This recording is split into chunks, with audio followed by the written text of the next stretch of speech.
সৃষ্টিকর্তা এই ফুলগুলোকে কি সুন্দরই না তৈরি করেছেন।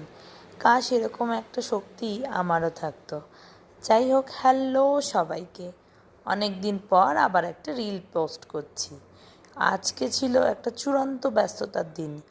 দুদিন বাদেই স্কুলে নতুন সেশন শুরু হচ্ছে, আর স্টুডেন্টরা তাদের সামার ভ্যাকেশন কাটিয়ে চলে আসবে আবার স্কুলে রিজয়েন করতে। আর তার আগে আমার কপালে পড়েছে দুটো বড় বড় সেই মস্তাকার বুলেটিন বোর্ডসের ডেকোরেশনের দায়িত্ব।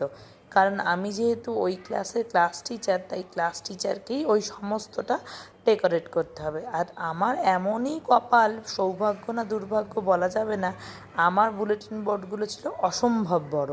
প্রায় 3 থেকে 4 বছর বাদে আবার এইসব কাঁচি, কাগজপত্র, গাম, গ্লু এইসবে হাত দিয়েছি। মানে ল্যাজে গোবরে অবস্থা হয়ে গেছিলো আমার। কিন্তু যাই হোক, এতদিন বাদ